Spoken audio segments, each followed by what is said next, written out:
Assalamualaikum warahmatullahi wabarakatuh. Apa khabar anak-anak semua? Hari ini kita akan belajar lagi bahasa Melayu. Kita akan menggunakan buku teks muka surat 8. Anak-anak boleh buka muka surat 8. Dan kita dapat petikan yang bertajuk rahsia kebahagiaan. Hari ini kita akan belajar kemahiran membaca dengan betul, dengan intonasi yang sesuai, dengan sebutan yang terang dan jelas. Okey, di akhir pelajaran kita nanti, cikgu harapkan murid-murid akan dapat membaca teks yang mengandungi pelbagai jenis ayat. Murid-murid juga dapat mengenal pasti ayat-ayat tersebut. Okey, kita akan mula membaca petikan ini bersama-sama. Mula kita akan mulakan dengan gambar yang pertama, ya. Okey, seorang budak lelaki dengan seorang wanita. Oh, Ruben rupa-rupanya. Jemputlah masuk. Terima kasih, makcik. Bolehkah kamu ceritakan keunikan keluarga kamu? Keluarga saya mengamalkan dua budaya yang berbeza, iaitu budaya India dan budaya Cina. Walau bagaimanapun, hal ini tidak mendatangkan masalah kepada keluarga kami. Keluarga kami hidup bahagia. Kami dilimpahi kasih sayang. Apakah rahsianya? Rahsia kebahagiaan hidup kami ialah sikap toleransi dan saling memahami. Jika kami dilanda masalah, kami hadapinya bersama-sama. Bak kata pepatah, bukit sama didaki, lurah sama dituruni. Keluarga kami sungguh harmoni. Walaupun ibu dan ayah saya berlainan bangsa, mereka saling mengasihi. Sudah hampir 15 tahun usia perkahwinan mereka. Perbezaan budaya dan agama tidak merenggangkan kasih sayang mereka.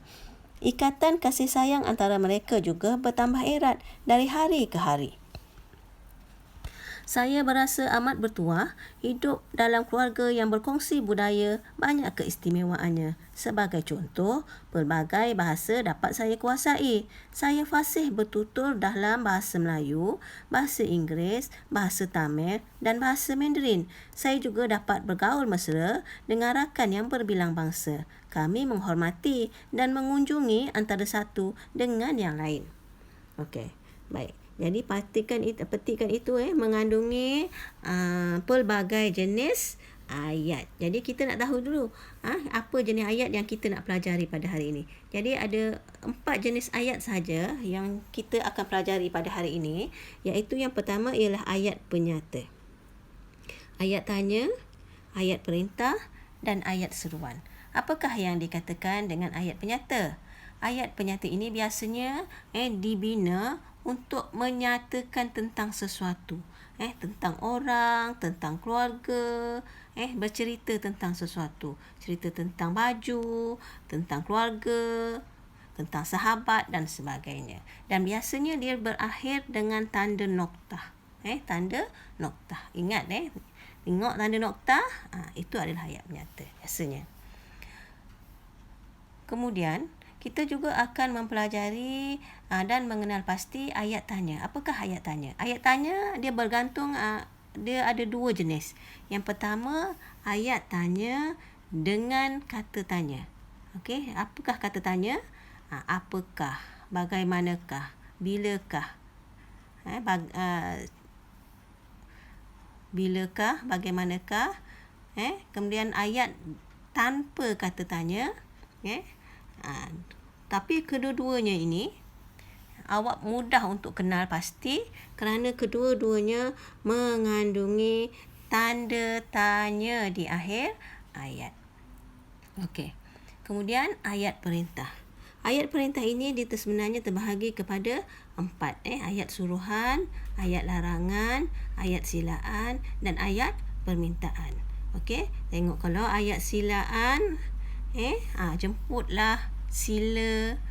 Larangan tu usah, jangan. Okey, ayat suruhan, pergi dari sini, datang ke sini esok. Okey, ayat permintaan, tolong, minta, menggunakan perkataan-perkataan yang baik dan bertata sila. Okey, dan akhir sekali kita akan tahu bagaimana keadaan ayat seruan. Ayat seruan ini senang, biasanya dia mesti berakhir dengan tanda seru. Okey, kita lihat petikan bersama-sama. Okey, kita nak cari jenis-jenis ayat ya. Okey, lihat yang pertama, oh Rubin, rupa-rupanya. Okey, akhir ayat ada tanda apa? Tanda seruan. Jadi ayat ini adalah ayat seruan. Okey, jemputlah masuk. Jemput masuk.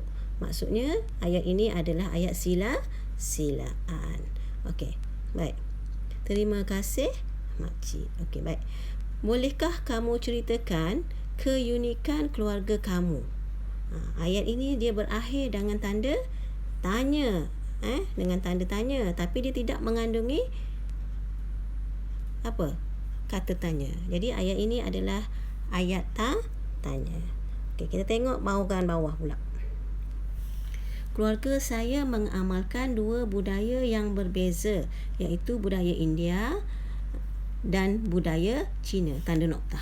Okey, jadi di sini ayat ini menunjukkan dia ialah jenis apa? Ayat penyata.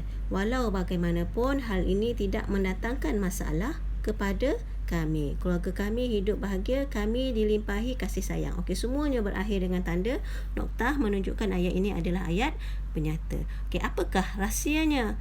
Ni tengok nampak ada tanda tanya dan juga kata tanya. Jadi jelaslah ayat ini ialah ayat tanya. Okey, jadi cikgu minta kamu buat latihan, tulis dalam buku tulis kamu.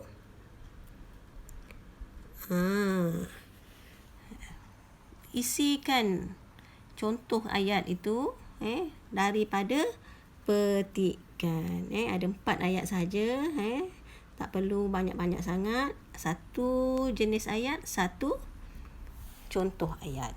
Okey, untuk itu sahaja pada hari ini. Buat dalam buku bahasa Melayu yang biasa kita gunakan.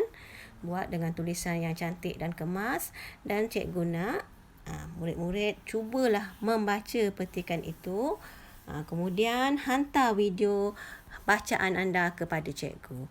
Okey, sekian saja pada hari ini.